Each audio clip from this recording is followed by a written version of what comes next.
it looks less like a luchador mask and more like a gimp mask. That sounds right. On this episode of DC On Screen, Joker hits the $1 billion club. We have a very, very telling Birds of Prey synopsis. The 12th Doctor will have a big role in the Suicide Squad. Plus, Black Adam's release date, and the future of Titans, and so much Crisis. And a Harley Quinn trailer. There's a lot. There's a lot happening. Yeah, big week. Let's do it. I'm David C. Robertson. This is my custy tro-host, Jason Goss. That's called a spoonerism. Is it? Yep. Switch the front letters of 2 words accidentally. Okay. Well, yeah. I can deal with that. This is DC On Screen, where we discuss the DC Comics multiverse on film and television. I'm going to start doing the spoonerisms now. Do the entire episode. Trying to stop. Yeah. We give honest opinions on projects upcoming and past, and believe that every version of a property is valid, even if we don't want it to be. If it's been released, it is fair game. So beware of spoilers, and welcome to the show. Today is a hard day. I'm getting sick. Nice. It's a good start. And I've had maybe 3.5 hours of sleep over the last 2 days. Okay. Well, that's, Yeah. So I'm not going to be all here, apparently. Like, I'm already spoonerisming it up. Yeah. Is that a word? Spoonerism. Anyway. We're going to let it slide. Thank you. You get a few extras today. Bless you. Bless you, Goss. No condemnation for a man on 2 hours sleep. All right. So, if you would like to support our little endeavor here and get some free content along the way, patreon.com/DC on screen. We have a $1 tier where you get every episode ad free. And then we have a $5 tier where you get every episode ad free, and then you get extra episodes. You get little chasing squirrels segments where we just, things that I cut out of the episodes where we talk about, silly shit that has nothing to do with anything, or very tangentially has anything to do with what we're actually speaking about on the show, as well as warm-ups and also Jason's pull list. You just what did you just post? The last of the Deceased series. Oh. Yeah. The DC zombie world. I keep seeing stuff about that and thinking, it's not my thing. Well, I like zombies as a genre, but this thing was fun. Good. And you said that they figured out a way to make that canon within the universe? Well, kind of. There's a thing going on with Justice League right now where they say not to mess with Freak Witch Earth. They said don't mess with Earth. So-and-so's Batman. He's kind of bitey. That's great. And in the first issue of Deceased, he's gone. They kill everybody. That's fun. I mean, it's bad. Mm-hmm. All right. So we got some Apple Podcast reviews. We're up to 79 now. We're trying to get to 100 by the end of the year. So come on, guys. We literally can't do it without you. Lisa gives us 5 stars. She's from the I Love That Movie podcast. I just did an episode with her yesterday where we talked about High Fidelity, which is one of my favorite movies. Also one of my favorite books. I had a great time over there talking about that movie with her. She gives us 5 stars, says, great podcast and host. DC On Screen is a great podcast for DC fans. Mm-hmm. Thank you, Lisa. Thank you. And JD Batfan95 gives us 5 stars and says, one of the goats. Now this I absolutely appreciate this review. I'm a little confused. I know what goats mean. Right? I was going to say, because it came from sports, I think. Surely you know what goat means now. I know it from the internet. Yeah, it's divested itself enough, I think. And, if he still means greatest of all time. Well, that's quite flattering. It's quite flattering. However, the review itself starts to read like, something a passive-aggressive mother might say. DC On Screen is a podcast full of some of the greatest antics known to mankind. Now, we can let that slide because, there's humorous material maybe. Sure. But, it feels a little, I read it and I first thought, are we shock jocks? Are we like Man on the Street? Are we Billy on the Street? Billy Eichner? Like, what's happening? At this point, I feel like you should have read it and thought, I need to go to bed. Yes, very much so. He says, if you want to listen to 2 guys babble on, parentheses, like I do. Yeah. Then this is the podcast for you. Oh, yeah. Bah. What? I don't know. I think it's more of a sheep sound. Babbling? it just feels like he's saying we're long-winded, but he likes that. Yeah, so that works for him. Good, because we can't stop. We can't. I don't think there's anything wrong with that review. It's just that I know the truth. And I'm sensitive about it. And no amount of help will help you. Man, you need to get to bed. I know. Thank you, JD. Or do you prefer Batfan? Either way. Shall I call you 95? Mr. 95. All right. But yeah, please, guys, if you don't want to, if you do or don't want to do the Patreon and support us that way, a great way to support us is to go and throw us a review. Now, before we get into the actual proper show, I do want to give a quick note about the Snyder Cut. We are recording on November 17th, which is the release date 2 years ago for Justice League, as we have gotten it. So, if you're seeing on Twitter and the internets to release the Snyder Cut hashtag more than normal, they're trying to be heard, but it's more timing than anything else.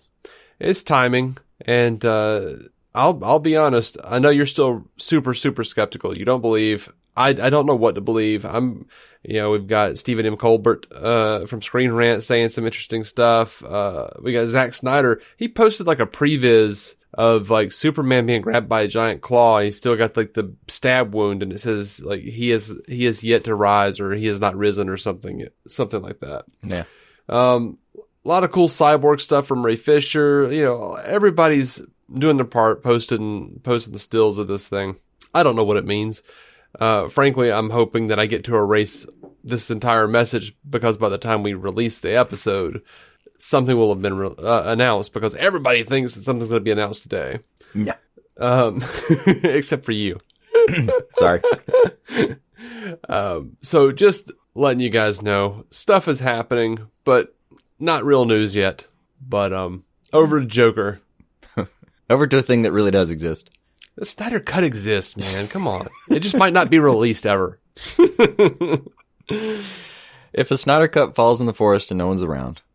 That might be the most viable argument I've ever heard you give for that. Well, good. Jason Momoa was around, though. Yeah. Jay Oliva was around. Damn it.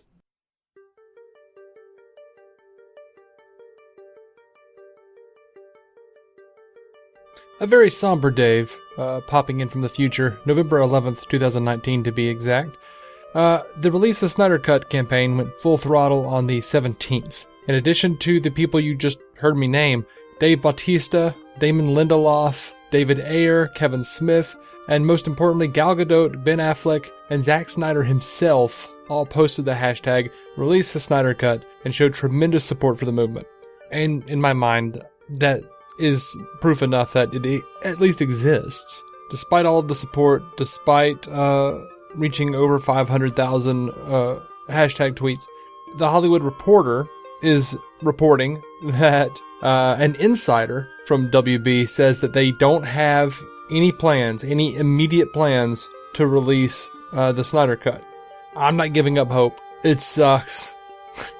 But, I don't know, man. I think we should just keep hoping for the best. And, of course, in the words of the great Jay Oliva, stay positive, keep it professional, and keep supporting the movement. Back to the show.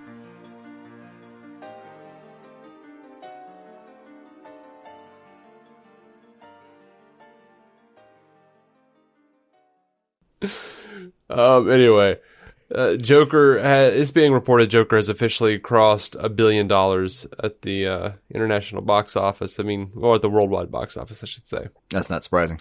No, it's not. Not at this point. We knew it was heading there. It was getting that the last several weeks. I know it's lost. I know it's still got some views on the table from people that are like, man, I just can't get out to see it and all that. Like it's. Mm-hmm. There was plenty there. Yeah. Now Box Office Mojo isn't updated. It's in the 990s as far as that goes. But it's a Sunday. They're not going to update until tomorrow probably. But even at when it hit 957, it was the most profitable comic book movie of all time. Right. So that was 15 times its estimated budget. Yeah, it's insane. That's just stupid. God, so much money. Mm-hmm. And we have Todd Phillips telling Los Angeles Times what his one condition for making a sequel would be at this point. He says it couldn't just be this wild and crazy movie about the clown prince of crime. It would have to have some thematic resonance in a similar way that this does, because I think that's ultimately why the movie connected. It's what's going on underneath. So many movies are about the spark, and this is about the powder. If you could capture that again in a real way, that would be interesting. Yeah. I'm not sure where you'd go with it yet to do a similar kind of thing without... I don't know. I don't know. I think the next logical progression is to start messing with Batman himself. It could be, but I think they'll only do it if they have a really good idea of what to do to like match it up with the previous one. So I don't know. Mm-hmm. Mm-hmm. Oh, at this point, there's no way they're not actively pursuing something. Like behind closed doors, they're not admitting to it, but Warner Brothers has been on the phone with Mr. Phillips. Oh yeah, I'm sure they're talking. They've discussed things with Mr. Phoenix. If nothing else, they're probably just on the phone making sure they got their giant back-end points checks. Mm-hmm. All right, so there was a recent question and answer session at the Santa Barbara International Film Festival, and Todd Phillips was talking about Joaquin Phoenix's willingness to just try things. You remember that scene in the movie where he empties out his refrigerator and crawls in? Yeah. That was one of those. It wasn't scripted, but it made it in the movie because it was just weird as hell. Yeah. And Phillips says one of the great things about Joaquin is he's always up to try things. So we would finish our days early sometimes, and we started doing this thing, Joaquin and I. We called it a study of insomnia. It was our own fun little thing. Like, we have an hour left in the day. Let's light this kitchen. Joaquin, let's do something over by the sink or the fridge, and let's just set up 2 cameras. Larry would operate one. Jeff would operate the other, and we would do these things. The fridge was one of those. It wasn't in the script. It was something that Joaquin just kind of did, and there was a few others. There's only one other that's in the movie, and it's when he's laughing after he goes to Zazie Beet's apartment, and he comes back down the hall, and he's laughing alone in that living room. That was another one. But while some of those scenes actually got in, he says there were 2 or 3 others we shot. One that is amazing in a bathtub. But I don't think we can actually include it in any R-rated movie. And it's not because it was pornographic. It was just insane. He did not expound. Yeah. Yeah. He's... I desperately want to see that scene. Uh-huh. Like, what does that mean? I mean, can your deleted scenes be more than R-rated if you release it? Yes. You can put whatever you want on those, right? Yeah, he could stick it in the movie if he wanted to, and they would just call it unrated. Oh, okay. That's right. Yeah. Yep, rooting for that now. Yep. Release the Phillips cut. Release the tub cut. I don't need anyone's cut, Nazar. Just give me more of the movie. Release the tub cut, I'm telling you. The tub cut. Yes. That's got legs right there. Oh, yeah, yeah. Did you ever see Even Stevens on the Disney Channel? Oh, yeah. My wife's been watching that thing. I had not realized that their coach's name was Coach Tugnut. No, I'd forgotten that. That's bad. And they call him Coach Tugnut in like the first episode or whatever it is, and they all like sort of snicker. And I'm like, how did they get away with that? Yeah. Anyway, Birds of Prey, they've released a plot synopsis. And normally I don't care about plot synopsis, or synopses. But this one's pretty interesting.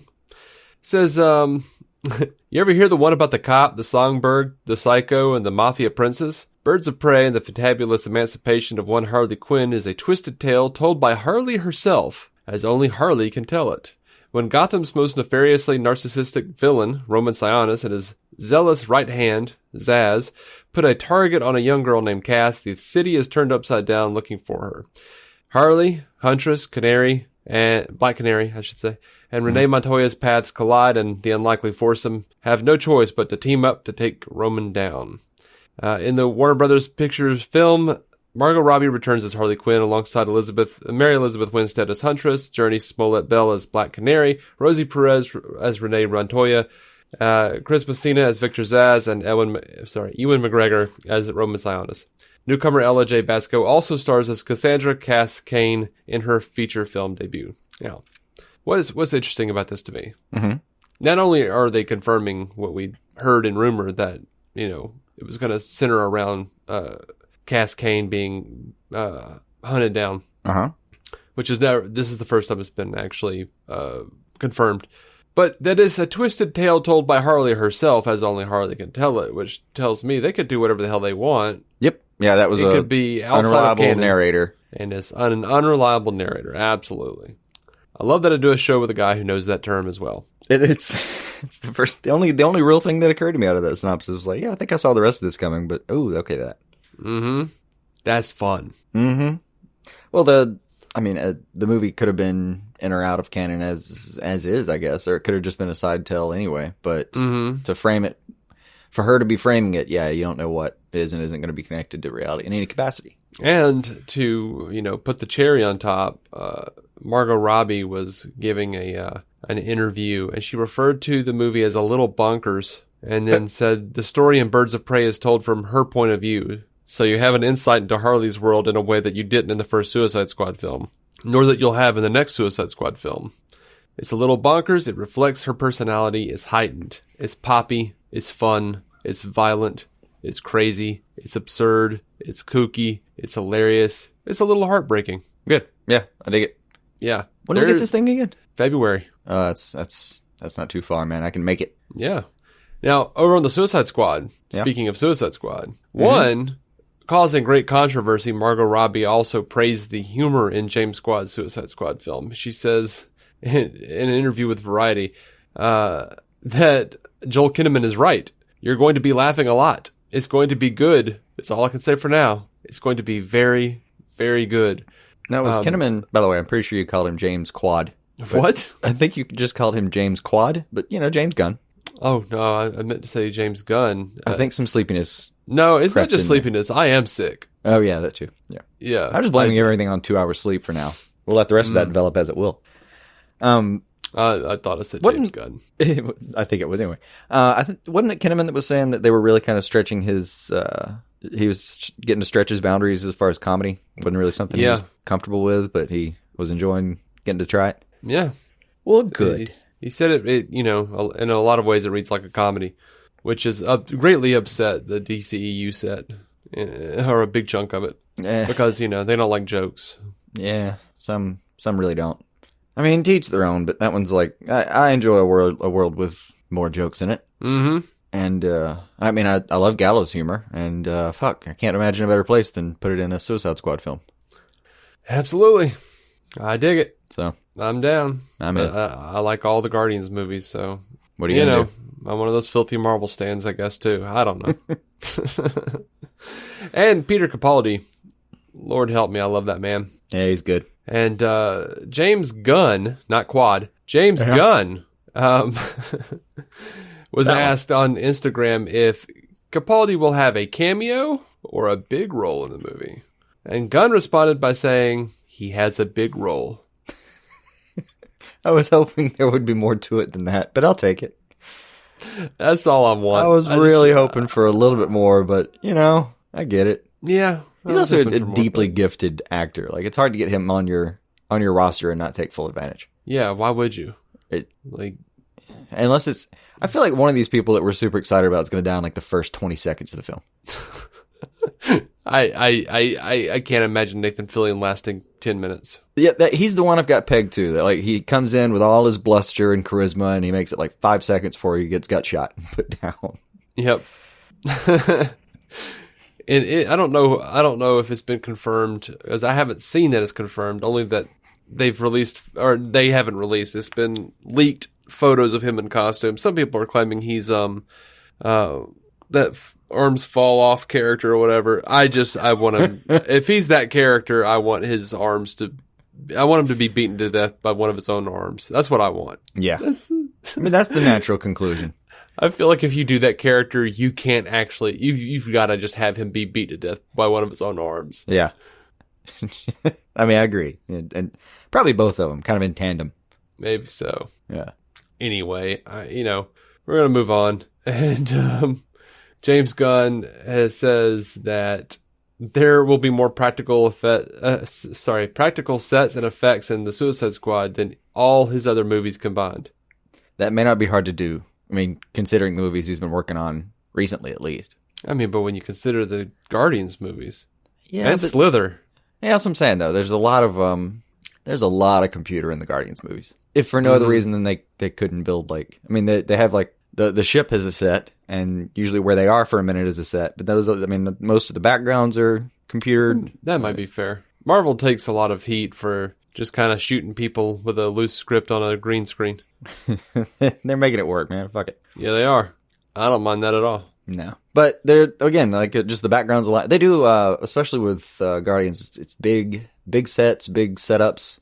I mean, hell, most of that planet they were on for 2 was probably fake. Yeah, there's a lot going on there. Fair enough. By the way, we reported it, but Matt Reeves has confirmed Andy Serkis is Alfred. Good. It seemed pretty damn sure when we reported it. Robert Pattinson was talking about a little bit to Jennifer Lopez in a Variety Actors on Actors interview, and that's an interesting pairing, right? And he talked a little bit about why he wanted to play Batman. He says, with Batman, it's a strange one with me. I was very, very focused on it, and I don't know why. It just kind of kept coming back into my head. I knew they were doing another one. It just really appealed to me. I don't know what it is which happened inside of me. It's a different feeling where you want to do something, where you know there's an audience. There's an anticipation from an audience that's already there. I like doing something that is something an audience kind of doesn't know that it wants and kind of try to get it out to them. And that's a whole different thing. There's a competitive side as well where you know everyone's like, oh yeah, you want to play Batman? And it's kind of fun. The challenge of it is kind of interesting. He says, I have no interest whatsoever in playing who's heroic. The only time I want to play someone in an audience knows they're supposed to like is when they really shouldn't like them. That's the only time. He's a very, very, very troubled person. There's very few of a character that's regarded by everyone as a heroic character that they know they need to save the day, and they know they're good. And I always find it interesting to know that Batman, he's always struggling a little bit in some iterations of the stories anyway. He doesn't know if he's that great or not. And that's kind of interesting, walking the line all the time. So we're going to do anti-hero Batman. And he likes anti-heroes in general. Yeah. And I'm like, oh, okay. So you guys are doing Zack Snyder Batman. A little bit. Yeah, a little bit. Please don't kill anyone. I'm so tired of hearing it. It's it's gotten old to think about, like, oh, they never kill. They kill all the time, man. All the time. Mm-hmm. I mean, it's an argument that I'm done having. And yeah, I'd kind of appreciate not having to do that again. Oh, I'm not going to have the argument again. Oh, I don't plan to have the argument just again. Bailing on that entirely if it comes up. Yeah, I'm sick of seeing it on Twitter. Yeah. There'll be some subset of people that aren't happy with this no matter what happens, so just brace yourself for them and we'll hope for the best. Speaking of a particular subset of people who aren't happy about a thing. Oh, lovely. Jamie Lawson has been cast in the Batman, and we're not telling what role. We're not being told what role she's been cast as. And she just graduated from the Juilliard School in New York, and they pulled her right out of Juilliard and thrown her right into a Batman movie. Now, here's the thing: this Jamie Lawson character, this actress, she happens to be a woman of color. A woman of the same color that Jeffrey Wright is, the guy playing Commissioner Gordon. And even though the fan base seemed to have been fine with Jeffrey Wright, a black guy, playing Commissioner Gordon, they're suddenly upset by the fact that they think, oh, wait, no, that means Barbara has to be black. I don't quite understand the sentiment that you would be happy with one and not the other, since they're related. Yeah. When they went that way with Commissioner Gordon, I went, oh, yeah, okay, well. So there's no reason this isn't okay. All right, sure, whatever. Right. They haven't said that this is Barbara Gordon. And I don't really see, I don't know how they're going to pull this off necessarily. And they can, but we know that Christina Hodson is still, or has written a Batgirl script. Mm-hmm. And that they are working on Barbara Gordon Batgirl. And as far as I understand it, it has been DCEU related. Mm-hmm. well, Jeffrey Wright doesn't look like J.K. Simmons, so this is definitely not DCEU with the Batman. So are we going to have parallel Batgirls? Could be. Or is there any reason to really think, other than the fact that they're both black, is there any reason to really think that she's going to be a Gordon? Just that she's young. I mean, from to that end, I think we're jumping a lot of conclusions here, guys. We are, and they haven't said it's Barbara Gordon yet. What strikes me is it borders on the well, they're both black, so they must be related. It does. Not sure that follows, fella. You know what? My first thought is that she would be Selena Kyle's little friend. What was her name? Holly something? Holly Robinson, maybe? That sounds right. Like when Selena's... it's been a minute since I've heard from her. Right. I mean, it was back when, Frank Miller was doing Selena as a prostitute. She's got a little girl prostitute that she protects. Yeah. And I know exactly what you're talking about, but it's been a while. Yeah. That was my first thought, but the fact that they're not disclosing the role in any capacity is interesting. I don't think it would be for such a minor character. Yes and no. I mean, disclosing the role is one thing, but and maybe she's really good. I mean, she did graduate to Juilliard. That's right. Not nothing. But well, maybe they're just, not disclosing the role because the role isn't worth disclosing. That's kind of what I was wondering. Is that, well, I mean... But of course, everybody thinks oh man, they're keeping something a secret. This is a big plot point. And it might be. It could be. I don't know. But, I'm confused. If she is Barbara Gordon, just so? Yeah. There's a lot of yeah and so what going on here for me. I mean, you shouldn't have been surprised, I guess. I don't know. Yeah, there's I don't know. I rarely understand outrage, and this one I squarely don't. It's just not quite. I feel like we used to be more outragey. I don't know. I we've been beaten. We've just been beaten and jaded by the passage of time and the DC universe as it stands. Yeah, I mean, well, I prefer to think we've grown. I mean, I hope so, but we still don't like Dark Knight Rises, but we've grown. Yeah, that's not going to grow on me. Yeah. Hashtag Gordon should be dead. Hashtag they never should have found him. They said they never should have found him. Anyway. That's not hanging a lantern. That's being completely unaware of your own actions. All right. So, dude, Black Adam. Oh, hell yeah.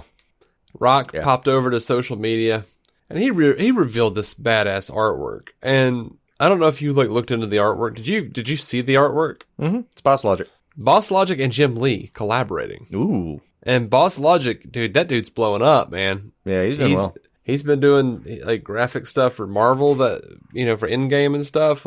Yeah. He's, man. I mean, he made his bones just doing fan art, and it seems like somebody's finally cutting him a check now. Yes. And good for him, man. It's always been great art. This wasn't the only... I guess good for him or her. I don't know.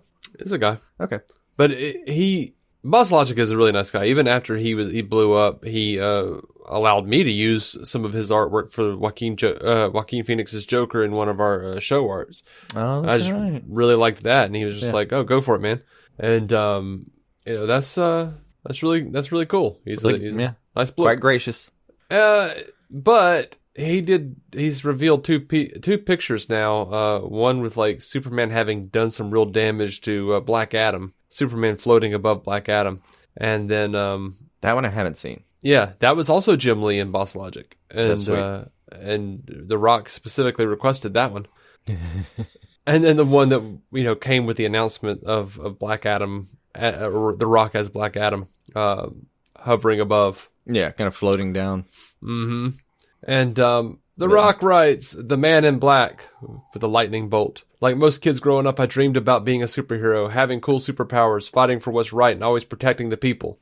It all changed for me when I was 10 years old and was first introduced to the greatest superhero of all time, Superman. As a kid, Superman was the hero I always wanted to be, but a few years into my fantasy, I realized that Superman was the hero I could never be. I was too rebellious, too rambunctious, too resistant to convention and authority. Despite my troubles, I was still a good kid with a good heart. I just liked to do things my way. Now, years later, as a man, with the same DNA I had as a kid, my superhero dreams have come true. I'm honored to join the iconic DC universe, and it's a true pleasure to become Black Adam. Black Adam is blessed by magic, and the powers equal to Superman, but the difference is he doesn't toe the mark or walk the line. He's a rebellious, one-of-a-kind superhero who will always do what's right for the people, but he does it his way. Truth and justice, the Black Adam way. This role is unlike any other I've played in my career, and I'm grateful to the bone. We'll all go on this journey together. Black Adam, 12/22/21. Yeah, that's sweet. Complete with release date. That's. I mean, we've known that he was still on board and still hyped and still excited for a while, but that didn't necessarily mean anything in the new landscape. This is really nice. This is nice to really know for sure. And what's even more nice is he has confirmed. He said it before, and we didn't know the guy, but we know him now. Lawrence Shear, the cinematographer for Joker, is shooting Black Adam. Oh, cool. Yeah, he did a great job. The Rock revealed that on Twitter. He had worked with that cinematographer before, and we didn't know what the hell that movie was when something jungle something. And I didn't write it down. Still. Something jungle something. Yep. But knowing it's the Joker cinematographer, I'm like, hell yeah. Yeah. And someone asked, David Sandberg posted a picture of the Wizard from Shazam, said the Wizard will be back in Black Adam, right? The events are before Shazam, right? Sandberg responds, I have no idea what happens in Black Adam or who's in it. Different writer, director, producer. So far, I only know what I've read online. Perhaps I will find out more eventually, but at the moment, I'm just as curious as everyone else. Somehow I believe it when he says it. He's just been so damn transparent about the Shazam process. Mm-hmm. I mean, a little cagey when he had to be, but he would just tell you, now I'm hiding something. He wouldn't try to talk or respond around with an obvious joke. Yeah, or just lie. Yeah, obvious joke was a fun one. He would just straight up say, I can't tell you any of that. Okay. Yeah. I can appreciate that. But the Rock had his producer credits on Shazam, so I would imagine they'll probably keep that continuity. Yeah, I mean they even seem to use his outline for one of the little exposition. The history lesson. The history lesson. That's what we were calling. There's always a history lesson. Mm-hmm. All right, so we're gonna go over to Aquaman 2 here, and Patrick Wilson, guy that played Orm, was talking to Hollywood Reporter. And a little bit about Aquaman 2. He says, I'm slightly briefed. Of course, I want to know everything, but I also have a great respect for him, James Wan, and the process to know that I'm okay staying out of it until it's late in the game. Sometimes there's so much information that I don't ask because I don't want to know, and I don't want him to go, I can't tell you that yet. I just throw a little dart here and there. I'll say, so what about this? And he'll say, well, this is sort of what I'm thinking. But we talk a lot. It's funny. When I think about the answers that I gave you at the beginning of this, and always pushing myself forward, even in the same genre, that's James to a T. He says, I can tell you that even his concepts for Aquaman 2 are pushing it even further, whatever that means. I have a few ideas of where Orm fits in, but I'm not going to talk about them. Well, speaking of just telling you, I'm not going to tell you. There you go. That's what that sounds like. But importantly, this does confirm that he is at least in the movie. Well, yeah, that he has some place in that universe still, yeah. Mm-hmm. I think he was going to be in the movie. Well, yeah, that's definitely what I thought. I mean, there's a history of Ocean Master trying to take over, getting put in his place, and then teaming up with his brother later, being like, well, I just didn't mean it to get that far, sorry. I hate to say it, but I really want to see Jason Momoa reading journal entries to Orm in prison. Yeah. I know it's silly. I know it's from Batman the Brave and the Bold. Yeah. But it was a fun moment. It's one of my favorite things from that show. Yeah. Orm just with his head in his hands. Oh. No. So Batman and I fought a legion of submarines. Sharks. All right. That's going to do it for our movie news. We're going to come back We're going to go to break, and then we're going to come back with a bunch of TV news, Titans and Harley Quinn and Crisis on Infinite Earths. So if you're down with all that, we'll see you in a minute.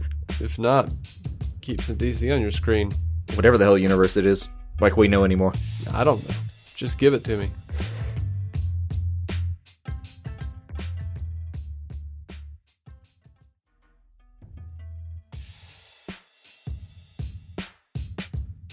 And we're back from a little breaky poo there. Did you get a good nap? Yeah, man. Good. Everyone got to listen to some kind of ad. Unless they're on the actual... For whatever. Unless they're on Patreon. Socks or something. I'm not... I don't know. I don't listen to the show after I post it, so... No, not enough to see where the ads are or what they're doing these days. I have no idea what's going on with their ads. Complete blank spot for me. I just, kind of always halfway expect that, our listeners will be like, hey, they're running Trump ads again. I'm like, damn it. I'm going to stop that shit. Cut it out. Yeah. I'm going with some kind of holiday sale. Probably. Or progressive. Or progressive. Some kind of flow thing. Yeah. Yeah. Anyway, Titans, we've got the future of Titans here for DC Universe. Mm-hmm. They've been killing it this season. I've been really enjoying it. Great. So I'm super excited they've been renewed for season 3. Mm-hmm. I was so excited. Like, the only thing I've been more excited about recently, like very recently, is I was scrolling through my news feed and found that they've renewed Brooklyn Nine-Nine at NBC for an 8th season. I saw that too. And they haven't even released the 7th season yet. I'm like, but they're not even saying this is the 8th and final season either. They're just saying, oh, yeah, it did well enough. Like, apparently there's been like a big ratings uptick since it got canceled from Fox and went to NBC. Like, that's not surprising. You mean Fox didn't know what they were doing with the show? Cool. Couldn't have guessed never that happened. Shit. Anyway. You mean Fox mismanaged a show and it went to another network who took a little bit of care and kindness with it and it did just fine? Oh, poor guys. Couldn't happen to nicer fellas. Mm-hmm. So, Titans renewed for season 3. Really excited about that. Are you caught up? Are you caught up? Do you see the one from this week? I haven't yet. I want to. Yeah, it's good. I kind of go back and forth. Like, I'll let Titans go for a while and just try to maintain CW. And then I'll let this week, they didn't have Flash or Arrow come on, so. There's almost nothing this week. It was very, very slim on the CW front, so I got to catch up with everything else. Yeah, I should have been able to do that, but I was working on other stuff. I actually used that to catch up on podcast stuff. Not like listening to podcasts, but working on our podcast or my podcasts across the board, DC On Screen and Star Trek Universe. Yeah, I was also able to go, I've worked my way through about 2 of the 5 inches of comics I have sitting here. Oh, yeah, I haven't done that in a minute. Yeah, made some progress. It's getting real fun in Comics Land.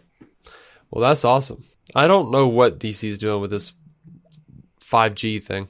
Oh, 5G. Well, you don't know about 5G. Like the tech? Like 5th generation. Oh, I don't know about that yet. Yeah, it's like going to be like the next big reboot thing. Oh, no, I don't know about that yet. Where they're like condensing and then it's going to be like, hey, Wonder Woman is Generation 1 and she's with the Justice Society and then we're going to do like they're going to redo it where it's Batman happened like in the 30s. Like Batman is born in the 30s and is basically retired by our age. And I think the 5th generation is going to be like John Kent coming back from the future and taking over for Superman because Superman happens like slightly before Batman in the 30s or whatever. So, or I guess he would be happening in the 50s or something like that. I don't know. It's just Dan DiDio's got a timeline in his office of where everything takes place in the timeline. And most of the heroes that we love and know and love are actual Silver Age, 50s and 60s, it looks like. Okay. And they're going to have some kind of funky reason why they're not aging. That's actually in canon that they actually specify. Okay. Well, that will be... I have been told. I will need that by the end of all that, yeah. I haven't looked into it because I'm not even calling it issues. I'm calling it inches behind in comics. Mm-hmm. And... I'm years and years behind, I'll call it. Like, I'm almost caught up to a lot of what the Justice League is doing, but I'm also, I still got to catch up with Bane, and I've still got some other Black Label stuff that I don't have. But I haven't looked at any news because of that, because I've been behind, and I knew a couple things were finishing. Like, I know Event Leviathan just finished up, and I have no idea what happens to conclude that, so I've been avoiding the internet for that reason. Oh, well, I almost just told you what happened. Oh, no, don't tell me. Because that's how I consume comics now. I just read news articles and go, oh, okay. No, I mean, I'll know by the end of the afternoon because I'm going to go pick it up today. I finally had room. Fair enough. I'd been catching up to a lot of the Year of the Villain stuff and the Doom Rising and all that.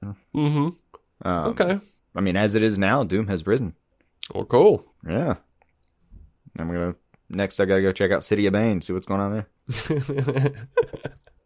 Speaking of Bane, you saw this brand new Harley Quinn animated trailer, right? I did. I don't remember Bane, though. Oh, he was great. Like, Joker's talking to him on the phone, and he's like, because like Harley is hanging out with other villains and stuff and going to some party or something. I can't remember what it was, but you got Joker telling Bane, you know she has HPV, right? And Bane goes, yeah, well, most sexually active adults do. I might have missed that part. It's great. It's because like Joker's just being an asshole about Harley doing stuff. He's like, oh, she's making quite a name for herself. Yeah, they're totally doing just like a Tom Hardy impersonation on the show. It's funny. Like. But his mask looks like it looks less like a luchador mask and more like a gimp mask. That sounds right. This show looks fantastic. Oh yeah, and we're really close. Really loving Two Dick's Joker so far. Mm-hmm. I've only gotten to hear really maybe 5 or 6 lines, but so far so good. Mm-hmm. All right, so this is kind of exciting. Neil Gaiman, in an interview with the Radio Times, says, in reference to Netflix's Sandman series, there are 3 of us, the showrunner Alan Heidenberg, David Goyer, and me, and we've just finished writing the first episode and plotting and breaking down the first 2 seasons. All right. So we'll see what happens next. All right. To my knowledge, that's the first iteration of 2 seasons being mentioned. They've been having trouble mounting the first episode for years now, much less 2 seasons. I mean, it's been, excuse me, 3 or 4 years since I've heard it bandied around? Yeah, I think it was the first year we started talking about Joseph Gordon-Levitt. Who I guess detached somewhere along the way, and then he vamoosed. Yeah, and then this became it was a movie at the time, and then now it became. I think when Gaiman got back on board, that was when he was the one I think where we first heard this is really better as a TV series. Yeah, we're gonna try to find it at home that way. I think the scriptwriter and I think Heinberg and Goyer and Gaiman have all said, "Oh no, this needs to be a TV show." Yeah, it's a slow burn apparently, which makes sense because I mean, Sandman's one of those series that I wish I could go catch up on. Mm-hmm.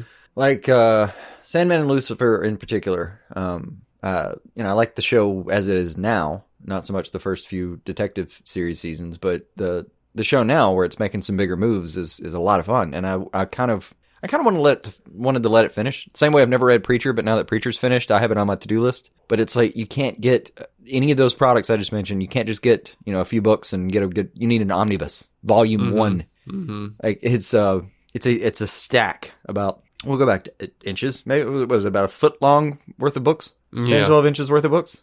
Man, I can't afford that hobby. I'm gonna have to wait for him to get on DC Universe, which they insist everything is going to go on there. And I don't know if that applies to Vertigo, which is a lot of what I just listed, but still, here's hoping because it's the only way I'm going to be able to afford it. Yeah, they can be expensive. It just it adds up. Like it'd been it'd been 3 weeks since I picked up my my pull list last time I went in because it's out on Wednesdays, and every Wednesday it'd be like Wednesday, Thursday, Friday. I wouldn't have time. I'd have to get home for something immediately, and then Monday and Tuesday would roll by, and I'd go, well, I'll just go by then, and something would happen. So anyway, this went on for weeks. I finally went in. It was like $90 worth of comics. Yeah, that's tough. Yeah, I don't have the budget for back issues for stuff like that, as much as I want to. Yeah, I mean, I know. I used to get like almost everything from Marvel and DC. Yeah. I've actively a few times seen something and went, "Oh, that looks fun," and then just went, "No, man, you're tapped out right now." Yeah. What always killed me was like, I got to get the monthly titles because I got to be caught up for when the big crossover happens, and then I'd be like, "Oh, but there's a mini series that by a couple of creators I really like. This is outside of the main continuity, or in addition to the main continuity, or it happens, sometime in Batman's past." And I'm like, "Yeah, but I like that." Okay, yeah. Yeah.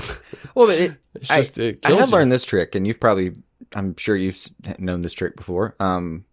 Let's say for the entirety of DC, as it pertains to like the normal DC comics, like Justice League-esque kind of stuff, not the other DC stuff that's not part of the universe.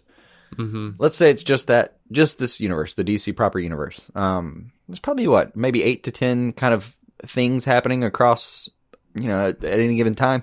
Mm-hmm. So what I've started to do is basically just focus on like 1 or 2 of those things and buy all of that. Yeah. So there's whole other, and here's a cheat code for you. If one of the things you're following is whatever Scott Snyder's up to,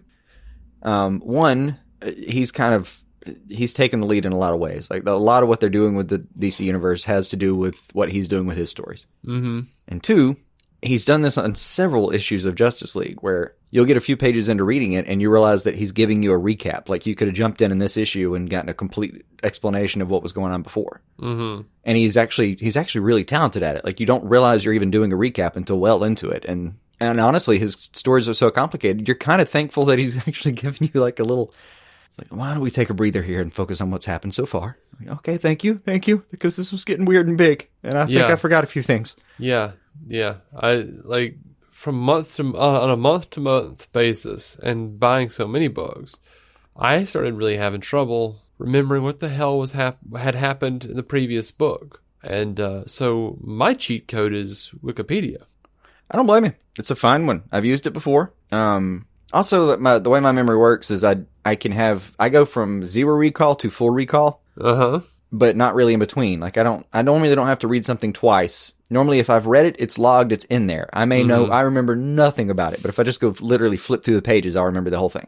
Mm-hmm. And occasionally I'll stop and read a piece of dialogue because it was big or juicy, and I was like, well, there's some details here I don't think I got. Yeah. I don't think I remembered the first time. And like I specifically will get spoiled in a lot of ways. Like I stopped listening to the pull list because I was like, I kind of want to get to this. Like you've told me enough about this where I'm like, I do want to read that. Yeah, and it is all spoiler. The pull list thing. Oh yeah, I know. Yeah, that's why occasionally I'll throw something in that has nothing to do with the continuity going forward. Like Deceased was a great example of something that's just, if you don't want to know about that story, great. If you do, or if you don't care, it's not going to be canon except for like maybe a mention that I said earlier. I kept saying because it occurred to me as I finished it, I was like, this would make an arduous, overlong, not really that fun live action movie, but it would make a great animated film. Yeah. Now I just saw that they started soliciting like the gigantic hardcover volume 1 of Injustice, Gods Among Us comic. And I know enough about that. I want to read that. That one is on DC's universe, thankfully. Yeah, because it's one of the ones that I have been. It's another one where I've read probably the first 2 seasons of that, or whatever you want to call it. And then I kind of just trailed off and didn't really pick it back up. So. And the only copies I had of that were digital to begin with. I don't have any kind of paper version, so I'm not. DC Universe is fine for me. It's not like I'm gonna be annoyed that I don't have the rest of the issues, Yeah, but yeah, I'll get around to reading some of this stuff, but I rely on friends and trusted reviewers to say this is a good one, and I'm like, cool, I'll pick that up. And now, unfortunately, because of you, it's just the few things that I've read, it's just gonna be like. Okay, any Batman thing that says, or any DC thing that says Scott Snyder on it, I'm going to pick it up now. Yeah, man, he's killing it. And we had a conversation a while back, it was months ago now, where I was like, can I tell you about this one thing? And you're like, you know what, I actually don't. Because you would hit that tipping point where like, I'm actually convinced I'm actually going to read this at some point. So whatever happens from here. So now every once in a while I'll send you like one panel. A screenshot of one panel of something that's a little bit non sequitur, but kind of fun. Mostly Jarro and whatever he's up to at the moment. I do enjoy Jarro quite a bit. Yeah. Oh, I tell you, I won't buy it when it comes out, like initially, but when it goes to graphic, this Tom King, Mitch Gerard's Strange Adventures. Oh, yeah. Yeah, absolutely. Yeah, it sounded good. I didn't have room for it on my list right now, but it sounded good. Anyway, yeah. After Mr. Miracle, all right.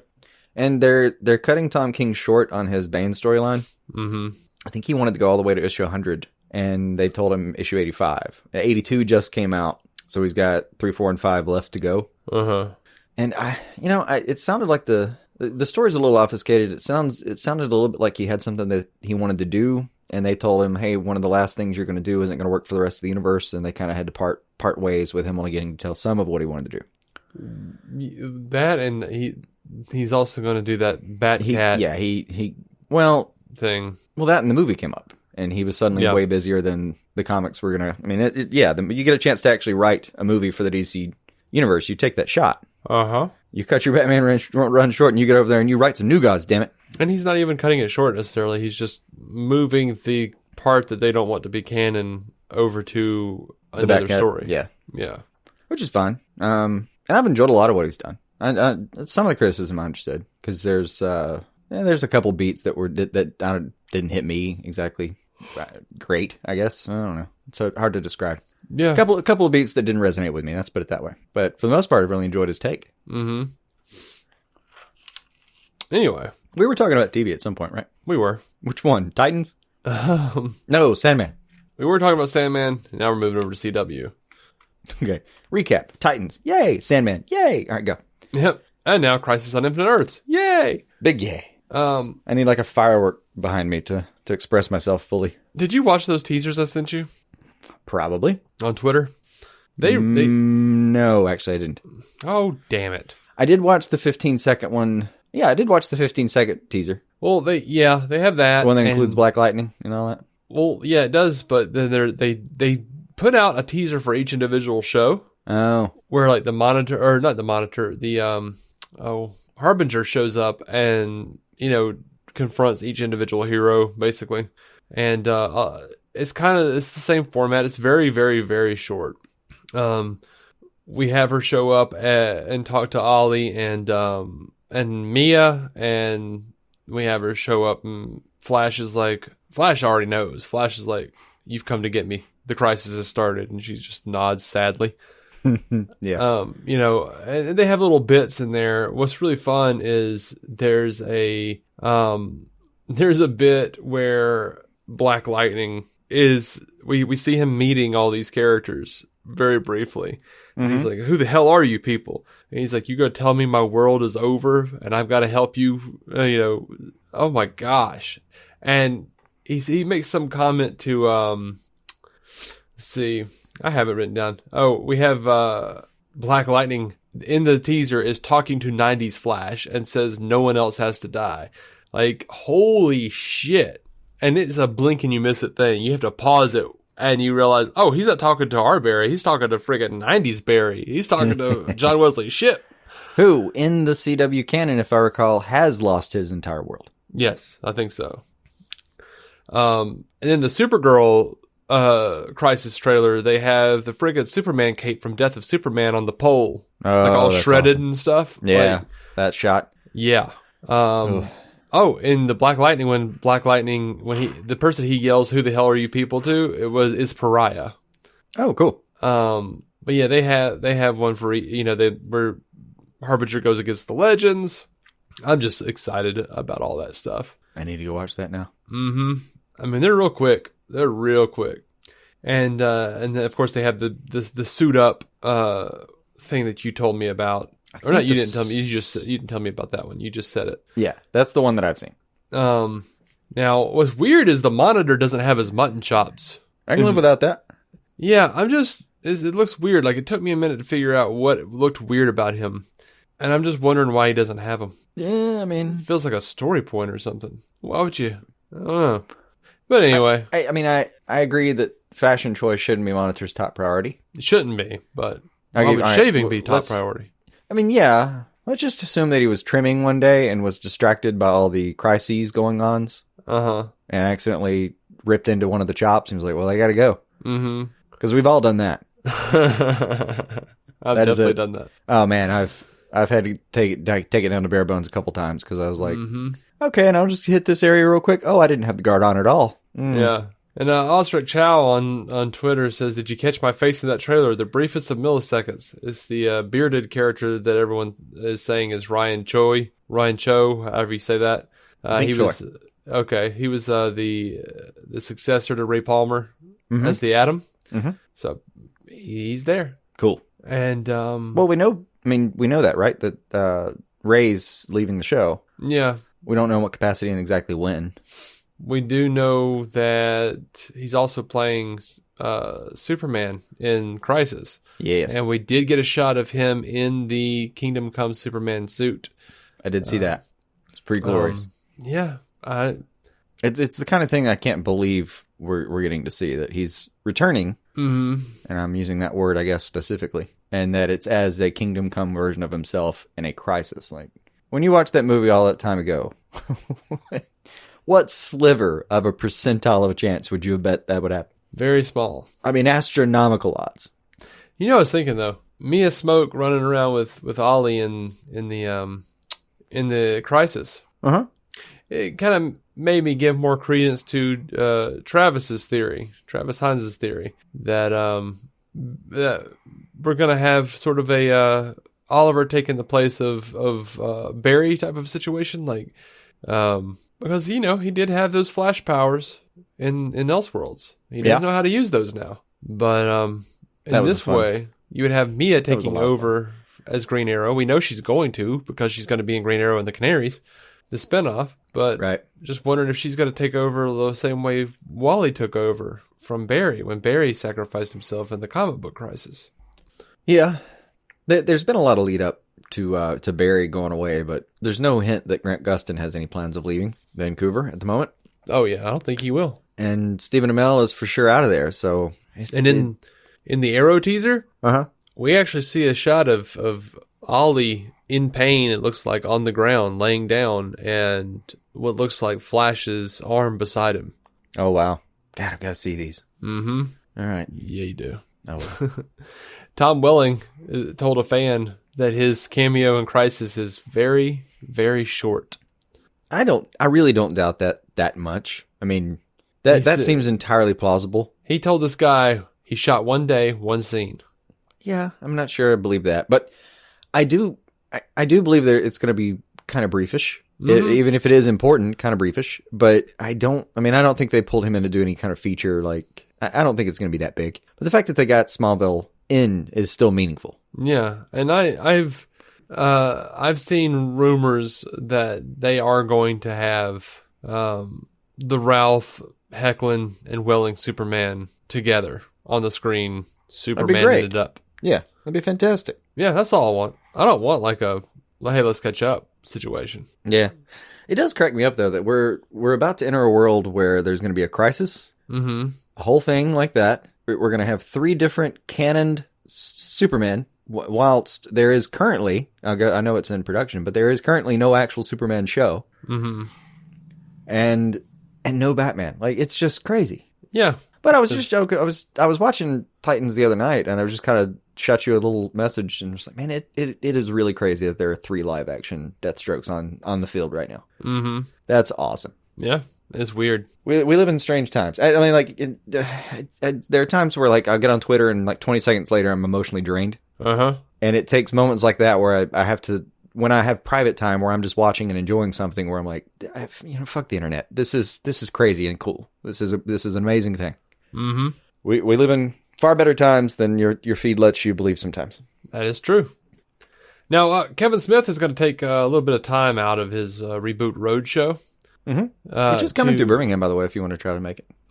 Not sure. You know what I saw, though, that got me excited was Jason Mewes posted a thing about where he mentioned Clerks 3 as a thing that's actually happening, again. And dude, that could be 10 years from now, and I still have the utmost faith that we will eventually see a Clerks 3. Yeah. I just believe it in my bones that that's a thing that's going to happen at some point. But, yeah, I might try to hit the Reboot Minimally. Roadshow Someone will be like, Kevin, here's $20 million. I know that's ample to make a Clerks film. Make this happen. Sure.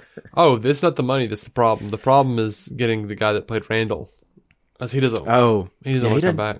He just doesn't like being an actor, apparently. I remember you telling me about that. Like, it's something he did, and I feel like he wishes he'd never done it. Yeah, something like that. Yeah. Anyway, he's taking time out from the Reboot Roadshow tour to do a CW show, and it's going to be a Crisis on Infinite Earths after show. And after each episode? Well, it'll be an after show that's on December 8th and December 10th after the first and third parts. Okay. I don't know why not the second, but I assume there's some scheduling. I would assume. That's all I got. But okay. I'll probably watch it. I probably will tune in for that. Like, most of the time I stream whatever it is we're watching the next day. I mean, I have cable, but I rarely have time to actually sit down and watch a thing when it happens. It's just... Yeah, me too. I got a 1-year-old. I mean, I don't have cable, but... well, maybe we should get you over for it. Like, it's a big enough event that, yeah, like, I would like to actually sit down and watch this thing. Yeah, I don't know how I kind of wouldn't mind soaking up the after show if I could. I mean, I'll watch it at some point. I mean, worst case scenario, I'm gonna watch it next day. But yeah, I might try. Someone asked Guggenheim, I know there's probably more people for the best TV event of the year, but what's the possibility of the legends literally Victor Garber and Franz Drama returning? Of course, Bebo is going to appear, right? And Guggenheim responded, one of the three. All right. And he says they're still adding people. They're still adding surprises. He says there was a little impromptu Twitter Q&A, and he says there are still surprises, potentially some cameos. I almost said that cameos that fans are not expecting. He says we still have a few tricks up our sleeves, and we're working every day on more. # never fully wrapped. Cool. I'm down with that. I was. I mean, I agree though. I was kind of hoping that we wouldn't know everything. Before. I mean, it's part of why I want to watch live is so I can not have to worry about the next day being spoiled on something. Yeah. So someone asked Guggenheim, can you tease anything for Flash and Iris fans and for Crisis? And Mark Guggenheim said Iris recruits the 7th Paragon. What? You remember when the Monitor said that there were people who... Paragon. Do you remember when Monitor told Oliver... that there are Paragons? There are Paragons. Yeah, apparently Iris recruits the 7th. Which ones as it was Flash and Arrow were 2 of them, right? I don't know. I guess so. I remember the Paragon speech, and I remembered laughing because the only time outside of that context that I've ever heard the word Paragon was in a Nero Wolfe novel. That's funny. I swear the term went from the 1930s to now and nothing in between. I don't know, man. I don't know why that is, but yeah, that's funny. I don't know what it means that she's going to find the 7th one. It's just a thing. Well, cool. Good work. Here's also something interesting. Someone asked Guggenheim, can you tease something about Laurel Lance in the crossover or her future spinoff? Guggenheim responds, Earth 1 Laurel in Crisis, Earth 2 Laurel in spinoff. Oh, all right. What the hell?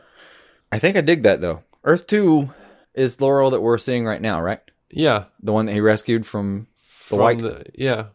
That's been my favorite Laurel so far. Yeah, but Earth 1 Laurel is dead, so I guess it's going to be a time travel situation in Crisis. Could be, unless she's a Paragon, I guess. I don't know. I mean, yeah. Or, I mean, if it's Arrow, they bring people back that aren't really back all the time. Mm-hmm. All right, so over to Arrow proper. Stephen Amell has rapped for Arrow. Aww. He says, words can't even begin to express what Arrow has meant to me. Best 8 years of my life. The cast and crew of the show have become my family. I'm going to miss them. I am wrapped. The Arrow producers shared a really heartfelt letter on the last day of production. To the best cast and crew in the business, it's hard to believe that today is here, the final day of production on Arrow. We are so incredibly grateful to each and every one of you for helping us bring this show to life. What this accomplished is no small feat. 8 seasons, 170 episodes, a multiverse of TV shows, the biggest crossovers in television history, one incredible journey from beginning to end. All thanks to you and the countless others that have been a part of this show. So from the bottom of our hearts, thank you for being a part of Arrow's final story. It has been an honor. Class act, that one. Absolutely, and we have a release date for the Arrow series finale. Series finale? The Caesar finale. Yeah. Et tu, Guggenheim. Mm-hmm. The January 28th is going to be the last episode. Okay. 2 weeks after the conclusion of Crisis on Infinite Earths. I had wondered about that. But that makes sense. I mean, and Steven, being the softy that he is, was probably like crying onto his phone while he was trying to type that out. Mm-hmm. And I get it. Hell, I've been in shows that were just in like high school shows, and you only work for a few months and you still like get a little weepy at the cast party because you worked really hard on that shit. Yeah. I get it. Not demeaning that in any capacity. It's a good thing. But man, like he's right. I mean, I love that he took some time to like show the real breadth of it. He's absolutely right. There's so much came out of this. Mm-hmm. Like to the extent that we're almost exhausted. I mean, we are exhausted constantly, but we're like, it's the closest I get to fatigue sometimes. When I'm like, the CW's doing what? Oh, another show. Okay. All right. I'll just add that to my agenda and go ahead and buy a lot of condoms because I'm not having another kid for sure at this rate. Over for what I'm affectionately, at least mentally referring to as the Mayberry RFD of the Arrowverse, Green Arrow and the Canaries. Nice. The backdoor pilot will include Charlie Barnett, who is playing JJ Diggle Jr. / Deathstroke. Mm-hmm. So I'm assuming he's going to be part of the series as well, whenever that's, inevitably greenlit. Because we're not fooling ourselves anymore, are we? No. Anything that gets a pilot, or even anything they say, hey, maybe we should make a show out of this, they just greenlight that shit. Yeah, I don't think... They just give it 13 episodes and add 3 by the end of the season. Yeah, like if there is a red light at the CW, it's broken. Once something goes green, it's over. Mark Pedowitz tried to have that shit one time with Supergirl, and he was like, I regretted it. Yeah. Okay. All right, so and they Flash... just keep expanding how long they're willing to show us stuff in general. I mean, at some point, Pedowitz did say, like, we're not trying to exhaust anybody. And I kind of thought, thank you. That'd be great. It's like, we don't want to air 6 nights of superhero programming. I was like, that's... Yeah, I don't have time for that. Thank you. And, but what he's done instead... Yeah, what he's done instead is he's traded 6 nights of super... Because they opened up Sunday night to their roster. Originally, they weren't doing Sunday night programming for, like, new programming at CW. And I'm, like, surprised they haven't done Saturday. Honest to God, I think the only reason they haven't done Saturday is college football and a couple other things like that. Mm-hmm. Like, I genuinely think that because Saturday just has such a sports feel to it most of the time, that's what's keeping them. But other than that, they've already opened up summer. Like, there's no real break in the CW schedule anymore. Yeah. It's, we've traded 6 days a week for, like, 4 days the entire year. Yeah. That's not a break. It's not much of a break, no. There's, like... I mean, at the current rate, the way we watch things and what we have on our schedule to watch, there's like, I don't know, 2 months out of the entire year where there's not something we're like in our queue that we're supposed to be catching up with. I'm not saying I'm not enjoying it a big chunk of the time, but my asshole is reamed. Yeah. I mean, I genuinely do generally enjoy a lot of what we see, but yeah, there are times where like, man, I'm beat. I got to go to bed. I don't have time. Yes, I want to watch the next one. I don't have time. I'm a twitching, fidgeting mess. I have to be at work in 6 hours. We're going to bed. Just, hoping for an nice little quiet independent show on Netflix or something. It's not even that. For me, it's like I'll have 30-minute comedies or something like Rick and Morty or Brooklyn Nine, like something that's just like, I just want to watch Superstore, like for an hour and go to bed. That's what I need. I need a palate cleanser. We're going to watch Superstore. I'm like 5 behind. Let's do this. Have you seen the new Rick and Morty? Yeah, it was great. It was great. I enjoyed it so much. Mm-hmm. All right. Flash. There's our segment of us bitching about something we just said we were grateful for. Absolutely. Because we're us. We're us. Yeah. Too much of a good thing. A little bit. Yeah. And again, we live in rich and glorious times in certain ways, but after a while you're like, I can't have any more red velvet cake right now. I just want a taco. Can I please just have a taco? Now you want red velvet cake and a taco, don't you? Yep. I'm really hungry. All right. Sorry. I gotta go. So we're gonna power through this. Let's do it. The Flash has cast Natalie Dreyfus as Due Searborn. Due Searborn? There I go again. Sue Dearborn. You got it. Damn it. Cool. She's gonna be coming in on the back half of the season, post-crisis. Mm-hmm. She's already been mentioned to some extent. Yes, she has. The synopsis we have for her, or not the little synopsis, the character description we have, possessing a fierce intellect and a spitfire personality. Sue Dearborn is the daughter of one of Central City's most wealthy families, but there's much more to Sue than just the socialite reputation that always precedes her, which Master Detective Ralph Dibny will discover when they finally meet later this season. Yeah, now, he's been chasing that. In the books, they get married. Yeah, she is commonly known as Sue Dibny at this point. Right. And she was the one who gets raped by Dr. Light and burned to death in Identity Crisis, right? Yep. All right. I thought presumably we're not going that dark. I should hope not, even though Identity Crisis is a fantastic book. It is. And we've opened up the crisis can of worms, but I just don't know if we're going to rape Sue Dibny and burn her alive. Right. I just, even on their worst day, I don't know if the CW's got that in them. Yeah. DC Universe would. DC Universe, maybe. Definitely. Now let's go with definitely. They have said that Sawyer has said that this is going to play out a bit differently than it did in the comics. Given what we just talked about, good. Yeah. Now, that actress has been in the CW's The Originals, The Secret Life of the American Teenager, True Blood, and Will and Grace. So I've presumably seen her somewhere, but You I'll look have. her up later. Yeah. We're doing a speed, like a lightning round version of finishing up the news? So. I think so, yeah. Cool. I thought we were. We tried. It's a fits and starts thing. We Go ahead. tried, yeah. Julia Pennyworth is coming to Batwoman. Cool. Daughter of Alfred there. Nice. Played by the Royals' Christina Wolfe. And being described as crafty and quick-witted British Secret Service agent who shares a complicated past with Kate Kane, which impedes her mission as the two set sights on the same target. I'm down with that. She was a character that's shown up in the comics from time to time, specifically Batwoman. Mm-hmm. So that works.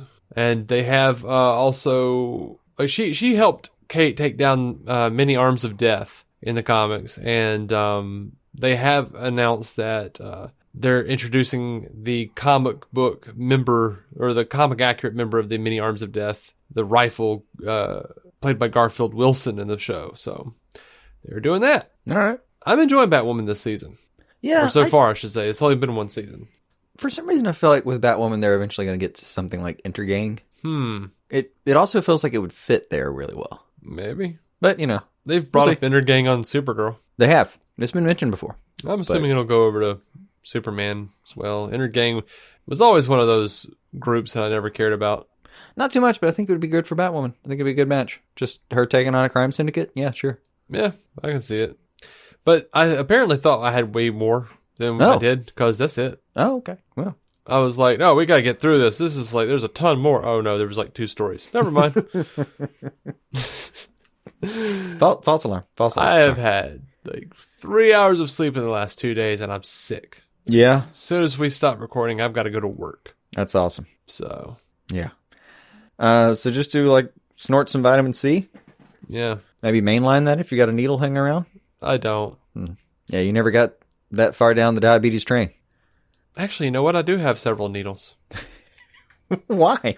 Well, because like right after I was diagnosed, for the first week before they knew what version of it was, they gave me insulin they gave you shots. a couple. I got you. And I mean, they gave me a lot, and so I've just got like a refrigerator full of like insulin and a bunch of those little tiny needles.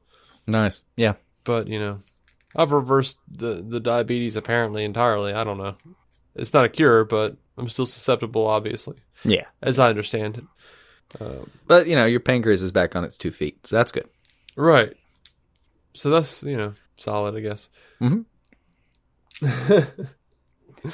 Anyway. I mean, I know what I'm doing, other than I've got a lot of cleaning to do because it's a Sunday afternoon, and that's when that happens. Mm-hmm. Other than that, I'm going to go watch all those teasers. I don't know why I missed that. Like, I knew about the one. Yeah, I sent you some of them, and then I found more. I think the ones I sent you are missing the Arrow one, and I'll find maybe them. Batwoman. I only have a brief memory of it. I think Not this sure. is one of those things where I like looked at my phone and thought, okay, great, and then forgot entirely, and just had gone on to the next thing by the time it was, you know, I just completely slipped my mind after that. So now I got to go watch those. It kind of sounds great. Yeah. My only issue with them is that they do this little graphic at the end where they show like the Wave Rider flying through over the Crisis logo, and they have this like cheesy like whoosh sound over it, and it just looks like a bad Photoshop job of them just like having a picture of the Wave Rider flying over the graphic and with that stupid whoosh sound. It's like looking at something from Fox Kids back in the 90s. Oh, that's bad. It is bad. That is bad. You know, I don't know that if we've ever looked into it, though. For these teasers, are they throwing it to a trailer house or are they in-house? I don't know. I mean, it's maybe worth investigating a little bit, but because every now and then I see something like that, it's like, oh man, that doesn't look great. And then I actually see the show and I'm like, oh, King Shark looks fantastic. Yeah. I don't know, man. I don't know. Anyway, that's it. That's all the things. That's plenty of things. Go to work so you can get some sleep. All right. Well, thank you guys for listening. The collective you guys, not you, the individual, who I should be addressing this to. Mm-hmm. I'm not going to let that go. Because that's the thing you read one time and now you beat yourself up over. Oh, no. It's the thing that's constantly said. Like, I've read it several times and heard it several times on several different media marketing podcasts and how to podcast podcasts and all sorts of different things. Like, I've been reading it since, the old days when I did YouTube videos. Like, don't talk to you guys. Don't talk to the audience as a whole. You talk to you, the person, the one person who's sitting there, Yeah. I've never been able to wrap my brain around it. Just like, nope, gotta talk to you guys. It works. All you guys. It works for cult members too, or cult leaders too. Oh my God. It's the same instinct we're talking about here. Yep. All right. I want to know how to warp a person's mind. All right, we gotta go. Until next time, release the Snyder Cut and keep some DC on your screen. And I wish there were unicorns too. Oh man, I think I'm rooting more. I think I'm rooting for it more just to prove you wrong. I don't blame you. I probably would be too if I wasn't already so hunkered down in this position. Don't die on this hill, man. The thing is, I can't. It's hard. Like you can't. Absence of evidence is not evidence. So me saying that something isn't, it's like the way science works when it's done correctly. I can only reject the null hypothesis. I can't be right. I can only be not wrong. And then this is also how science works. I can go immediately from not wrong to completely wrong, and nothing really in between. All right, you guys have a good week. I'm gonna stay on this hill.